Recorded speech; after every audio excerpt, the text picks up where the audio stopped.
os fatos que deseja ver reconhecidos e solicitar que os mesmos, aqui é um erro de português, sejam autenticados para que venham a equivaler a ato notarial. Não. Só que, vejam que foi isso que o Distrito Federal fez e considerou correta naquela alternativa da moça que levou as fotos, os print screens lá da ata da internet. O IESES aqui nesse ponto acertou, né? Não pode.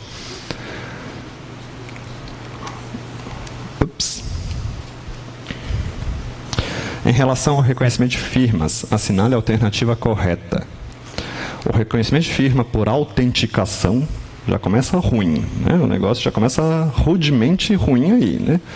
Se dá quando o tabelião reconhece a firma de uma pessoa que não compareceu ao tabelionato. Já vai errando tudo. Para autorização de viagens ao exterior de crianças ou adolescentes brasileiros, o reconhecimento de firma poderá ser feito por autenticidade ou por semelhança. Correto. Tá? A gente já tem normativa no sentido de que pode ser por semelhança, mas não quer dizer que não pode só ser por autenticidade.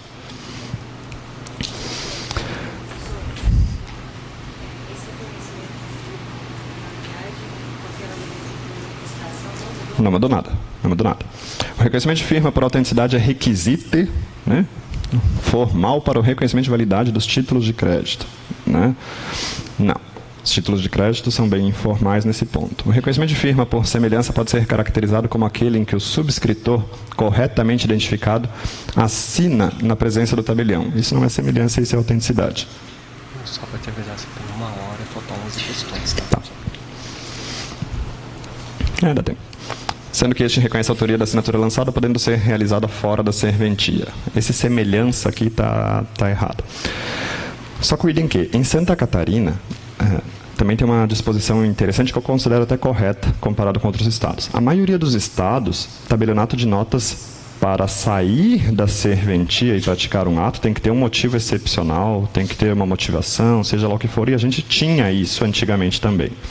Em Santa Catarina, se a pessoa simplesmente não quer vir ao cartório e quer que eu vá até a empresa dela pegar assinatura, sendo no meu limite, posso.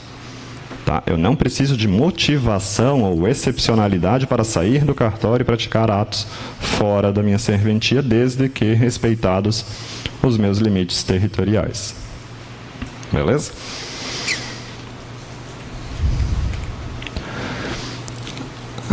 Aqui a temida prova do Rio Grande do Sul, né?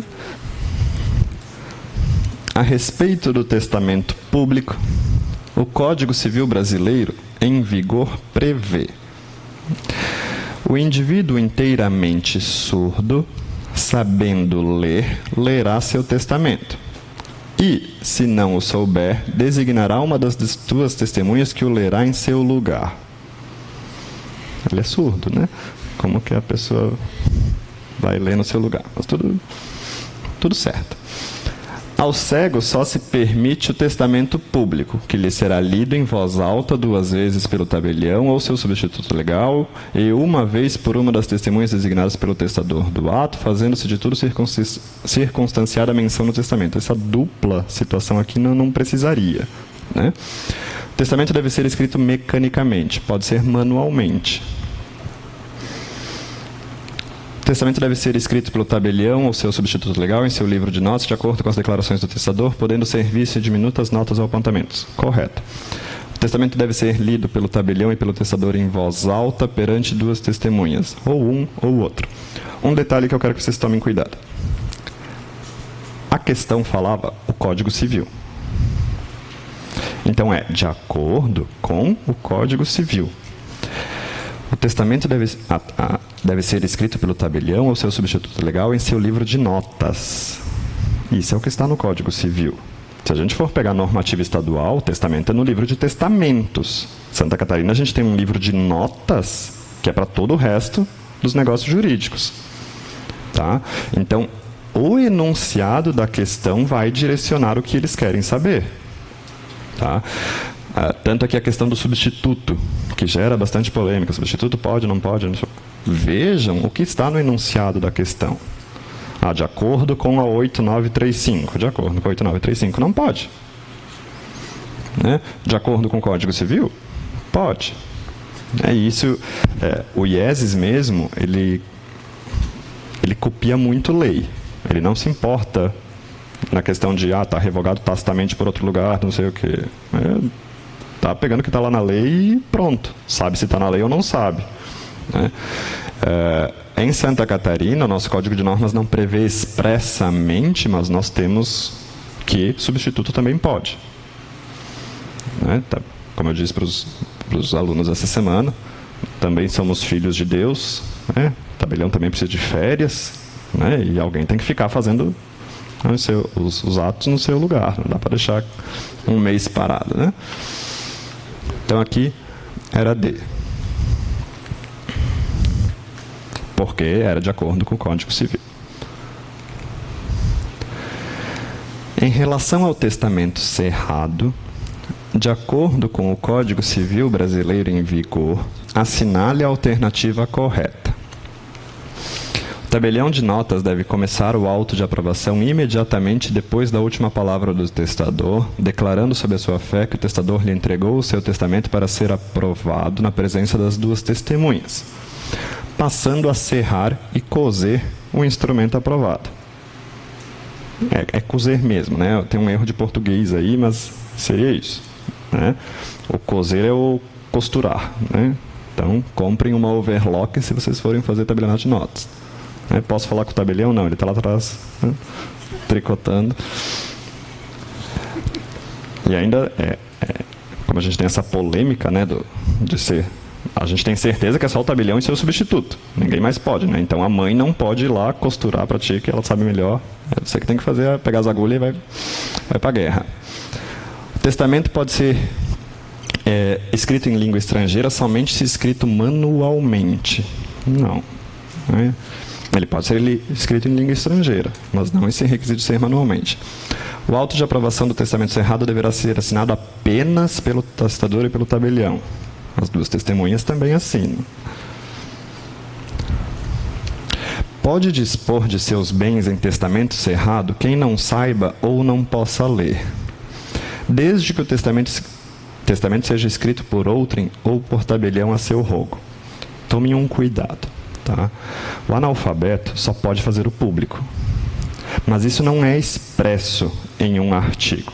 Ele é desdobramento de vários artigos.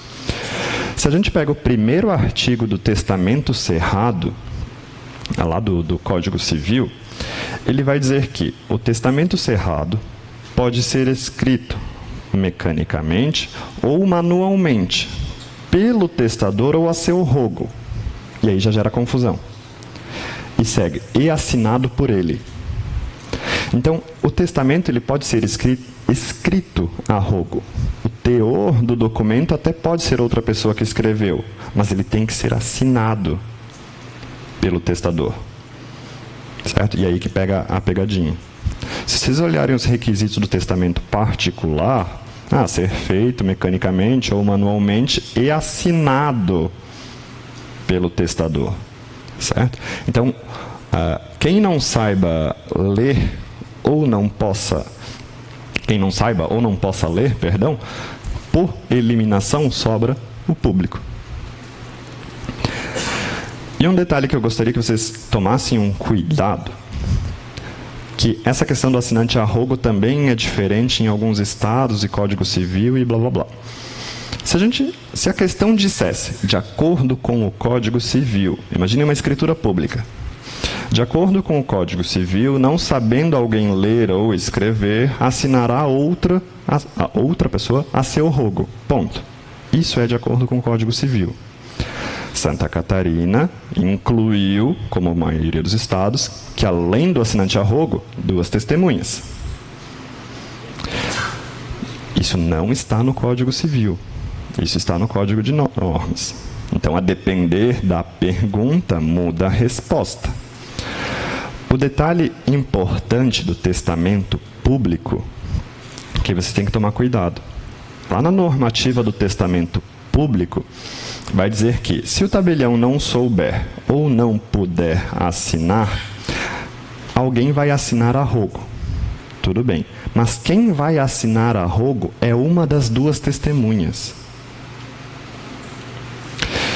Se fosse uma escritura pública, nós teríamos um assinante a rogo mais 2 testemunhas. No testamento público, uma testemunha vai absorver a função de testamento a rogo, de assinante a rogo. Certo? Então, vai mudar de acordo com o ato que está sendo solicitado aí no cabeçalho da questão. Certo? Pode fazer testamento cerrado o surdo mudo, contanto que escreva todo e assine de sua mão, e que, ao entregá-lo ao oficial público entre 4 testemunhas, escreva na face externa do papel que aquele é seu testamento cuja aprovação lhe pede, que são 2. Eu gosto de insistir um pouquinho no testamento, porque eles gostam de cobrar de testamento, como se fosse o que a gente mais faz o dia inteiro, né? E nesse ponto, você tem que tomar cuidado também. Testamento público, são 2 testemunhas. Testamento cerrado, 2 testemunhas. Particular, 3.